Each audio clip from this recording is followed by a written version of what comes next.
100కు పైగా దీర్ఘకాలిక సమస్యలకు ఎటువంటి ఆపరేషన్ దుష్ప్రభావాలు లేకుండా హోమియోపతి చికిత్స.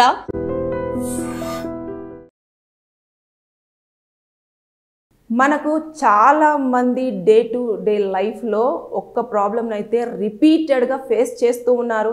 చాలా మంది కూడా అడ్వకేట్స్ కానివ్వండి, తర్వాత తెలిసిన వాళ్ళు కానివ్వండి, పోలీసులు కానివ్వండి, ప్రతి ఒక్కరు కూడా దానిపైన ఎన్నిసార్లు చెప్పినా సరే మళ్ళీ అదే తప్పు రిపీటెడ్గా చేస్తూ వస్తూ ఉన్నారు. ఏంటంటే అది చెక్ బౌన్స్. చాలామంది ఏమంటారు అంటే అంత అయిపోయిన తర్వాత మేడం నేను దీని నుంచి తప్పించుకోవచ్చా, ఈ కేసు నుంచి నేను ఎలాగైనా సరే జైలు శిక్ష పడకుండా, లేదు అంటే ఒక చిన్న అమౌంట్ పే చేసి నేను అక్కడ నుంచి స్కిప్ అవ్వచ్చా అని చెప్పేసి చాలామంది అడుగుతూ ఉన్నారు. అంటే మనము ఒక్కసారి దీనిపైన మళ్ళీ ఒక్కసారి చాలామందికి తెలిసే ఉంటుంది, ఇంకా కొంతమంది మళ్ళీ రిపీటెడ్గా తప్పు చేస్తున్నారు కాబట్టి నేను ఈ వీడియోలో ఇన్ఫర్మేషన్ ఇవ్వాలి అనుకుంటున్నాను. ముఖ్యంగా చెక్ బౌన్స్ అనేది ఎప్పుడు జరుగుతూ ఉంటుందంటే 4 సందర్భాలలో ఎక్కువగా జరుగుతుంది. ఎప్పుడైతే మన అకౌంట్లో డబ్బు ఉండదో అప్పుడు చెక్ బౌన్స్ అనేది జరుగుతుంది. అలాగే సిగ్నేచర్ మ్యాచ్ అవ్వకపోతే, మిస్ మ్యాచ్ అయినప్పుడు జరుగుతుంది. అలాగే మన అకౌంట్ క్లోజ్ అయినప్పుడు జరుగుతుంది. దాంతోపాటు మనము ఆ చెక్ అనేది ఇష్యూ చేసినప్పుడు డేట్ తప్పుగా వేసి, అంటే ఇప్పుడు మనము ఈరోజు డేట్ కాకుండా దాని ముందుదో తర్వాత అంతకు ముందుదే ఎప్పుడైనా వేసామనుకోండి, ఆ టైంలో కూడా చెక్ అనేది బౌన్స్ అవ్వడం జరుగుతుంది. ఈ 4 సందర్భాలలో ఎక్కువ మంది చెక్ బౌన్స్ కేసులలో ఇన్వాల్వ్ అవ్వడం జరుగుతుంది. ఎప్పుడైతే మనకు చెక్ ఇష్యూ చేసిన తర్వాత ఆ చెక్ తీసుకున్న వ్యక్తి వెళ్ళి బ్యాంక్లో డిపాజిట్ చేసినప్పుడు ఆ చెక్ బౌన్స్ అయితే వితిన్ 15 డేస్లో వారికి కోర్టు నుంచి వెళ్ళి నోటీస్ పంపించాలి. ఎవరైతే మీకు చెక్ ఇష్యూ చేశారో ఆ వ్యక్తికి నోటీస్ ఇవ్వాలి. ఇచ్చిన తర్వాత ఆ వ్యక్తి మీద మీకు ఎంత అమౌంట్ ఇవ్వాలో ఆ అమౌంట్ని 15 రోజులలో కూడా మొత్తం క్లియర్ చేసేయాలి. ఒకవేళ చెయ్యని పక్షంలో అతని పైన కూడా క్రిమినల్ కేసు అనేది ఫైల్ అవ్వడం జరుగుతుంది. జైలు శిక్ష కూడా 2 ఇయర్స్ పాటు పడే అవకాశాలు అనేవి ఉంటుంది. కానీ ముఖ్యంగా ఎక్కువ మంది చేసేది ఏంటనంటేను, చెక్ బౌన్స్ అయిన తర్వాత ఏం చేస్తున్నారు, చూద్దాంలే చేద్దాంలే అని చెప్పేసి అన్నట్టుగా చెక్ బౌన్స్ అవగానే దాచిపెట్టుకుంటారు. దాన్ని మర్చేసి దాచిపెట్టేసుకొని అప్పుడేద్దాము ఇప్పుడేద్దాము అని చెప్పేసి అనుకుంటారు. కానీ ఎట్టి పరిస్థితుల్లో అలా మాత్రం చేయకూడదు. ఇంకా కోర్టుకు ఒకవేళ ఆ కేసు కనుక ఫైల్ అయిన తర్వాత వస్తే ఎవరైతే చెక్ ఇష్యూ చేశారో, ఎవరైతే చెక్ రాసిచ్చారు కదా, చెక్ బౌన్స్ కేసులో ఇన్వాల్వ్ అయి ఉన్నారో ఆ వ్యక్తి కంపల్సరిగా చెక్ బౌన్స్ అవ్వడానికి రీజన్స్ ఏంటి అనేది పర్టికులర్గా పాయింట్ టు పాయింట్ మెన్షన్ చేయాలి. చాలా క్లియర్గా విత్ ఎవిడెన్సెస్తో సహా చాలా స్పష్టంగా చెప్పుకోవాలి. దాంతోపాటు ఒకవేళ కనుక మీరు ఏ టైంలో ఇవ్వాలి అనుకుంటున్నారో ఆ పలానా టైం కల్లా కంపల్సరీగా కోర్టులో ఒప్పుకున్న డేట్ కల్లా నేను ఇస్తాను అంటే ఆ టైం కల్లా ఇచ్చేయాలి. ఇవ్వని పక్షంలో మళ్ళీ అది కూడా కేసు ఫైల్ అవుతుంది, మీరు జైలుకి వెళ్ళే అవకాశాలు ఉంటుంది. ఇన్ కేస్ నా దగ్గర లేవు, నేను ఇవ్వలేని సిచ్యువేషన్లో ఉన్నాను, నన్ను మీరేమైనా చేసుకోండి, కోర్టు జైలుకు పంపించేసేయండి, నేను శిక్షను అనుభవిస్తాను అంటే ఖచ్చితంగా పనిష్మెంట్ అనేది అయితే ఉంటుంది. సో దయచేసి ఈ రిపీటెడ్గా కంపల్సరీగా చెక్ బౌన్స్ అనేది చాలా మందికి అర్థమైంది, అయినా కూడా మళ్ళీ తప్పులు చేస్తూనే ఉన్నారు. అనవసరంగా చెక్ బౌన్స్ కేసులలో ఇరుక్కుంటూ ఉన్నారు. వాళ్ళు చాలా చిన్నగా తీసుకుంటున్నారు. ఏముంది, నేను డబ్బులు లేవంటే కోర్టులోకి శిక్ష పడుతుంది, దాని తర్వాత నెక్స్ట్ నేను మళ్ళీ బయటకు వచ్చేస్తాను, నా పని నేను చేసేసుకుంటాను, నాకు డబ్బులు మిగిలిపోతాయి అనుకుంటారు. కానీ మీరు ఎప్పుడైతే కేసులో ఇన్వాల్వ్ అవుతారో, ఎప్పుడైతే శిక్షను అనుభవిస్తారో, దాని తర్వాత బయటకు వచ్చిన తర్వాత సిచ్యువేషన్స్ అన్నీ కూడా మారిపోతాయి అనుకుంటారు. జనాలు ఎప్పుడైనా సరే 2 గుర్తుపెట్టుకోండి, జీవితంలో ఎప్పుడు కూడా హాస్పిటల్ అదేవిధంగా జైలు ఈ 2 ప్లేసెస్ని కూడా చూడాలి అని కోరుకోకూడదు.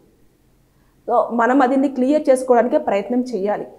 ఇంకా చెక్ బౌన్స్ కేసులో కూడా చాలామంది ఏం చేస్తున్నారంటే, చెక్ తీసుకునేటప్పుడు డేట్ వేయకండి, జస్ట్ అమౌంట్ రాసి ఇవ్వండి అని చెప్పేసి అమౌంట్ రాసి ఇచ్చేసి డేట్ మాత్రము తర్వాత వీళ్ళకి నచ్చిన టైంలో వేసుకొని చెక్ బౌన్స్ అనేది చేసుకుంటూ ఉన్నారు.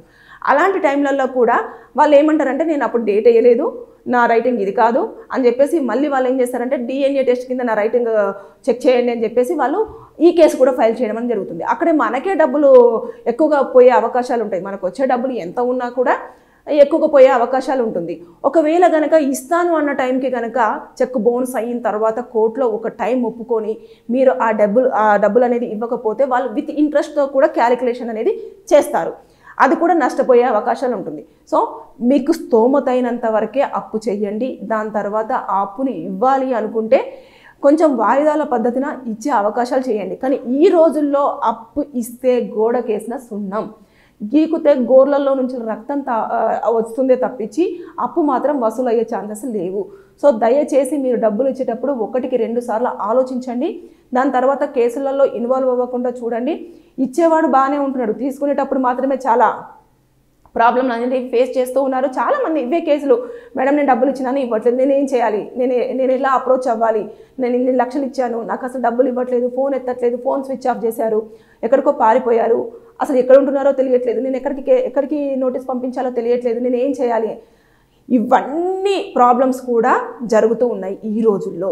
కాబట్టి మీరు ఒక వ్యక్తికి మీ కష్టపడ్డ డబ్బుల్ని ఎవరిపైనా ఇచ్చేటప్పుడు మీరు ఏదో ఒక వస్తువుని వారి దగ్గర నుంచి పెట్టుకోనైనా, లేదంటే వారికి సంబంధించిన ఆస్తిపత్రాలు కానివ్వండి, లేదు అనుకుంటే ఇంకేమైనా వారికి సంబంధించినవి తీసుకున్న తర్వాతనే మీరు అప్పు ఇచ్చే ప్రయత్నం చేయండి.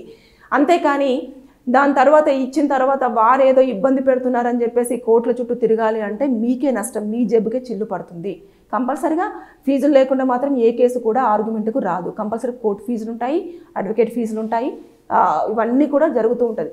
సో దయచేసి ఎప్పుడైతే చెక్ బౌన్స్ కేసులలో జైలుకి వెళ్తారంటే వెళ్తారు కంపల్సరిగా.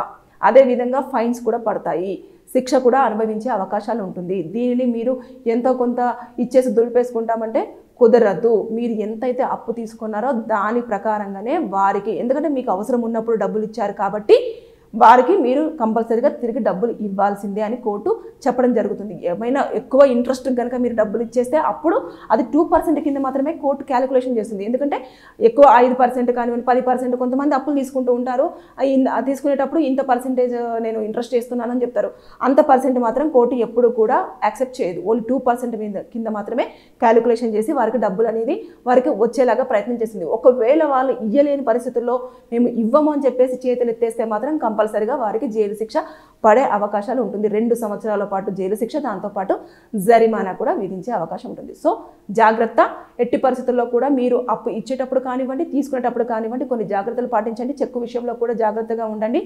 ఒకవేళ చెక్ బౌన్స్ అయితే వితిన్ 15 డేస్లో మీరు కోర్టు నుంచి నోటీస్ పంపించండి. అదేవిధంగా వారు నోటీస్ ఇచ్చిన వెంటనే వితిన్ 15 డేస్లో మీరు కూడా అప్పు క్లియర్ చేయడానికి ప్రయత్నం చేసుకోండి. ఈ వీడియో చూసిన వారికి ఎవరికైనా లీగల్గా డౌట్స్ ఉంటే, ఏదైనా ప్రాబ్లం మీద మీకు లీగల్ ఒపీనియన్ కావాలంటే కింద కామెంట్ రూపంలో తెలియజేయండి. నేను దానిపైన వీడియో చేసి మీకు ఇన్ఫర్మేషన్ ఇవ్వడానికి ప్రయత్నం చేస్తాను. Thank you. నిజంగా ప్రస్తుతం ఉన్నటువంటి సమాజం దేనికి ప్రయారిటీ ఇస్తుంది? ఆర్థిక సంబంధాల చుట్టూ మాత్రమే తిరుగుతుంది. మళ్ళీ ఎన్నికలంగానే చాలా విరక్తి కలుగుతాం. మంచి అనిపిస్తుంది కదా, లేడీస్ కూడా ఛాలెంజింగ్ జాబ్స్ చేసినప్పుడు చాలా బాగుంటది. ట్రాఫిక్ అసిస్టెంట్స్ గా నియమించిన ట్రాన్స్జెండర్స్ అందరితో సాల్యూట్ చేయించుకుంటున్నారు. ఫుడ్ డెలివరీ ఇవ్వటానికి వెళ్ళినటువంటి డెలివరీ బాయ్ అనిల్ పై కళ్ళ ముందు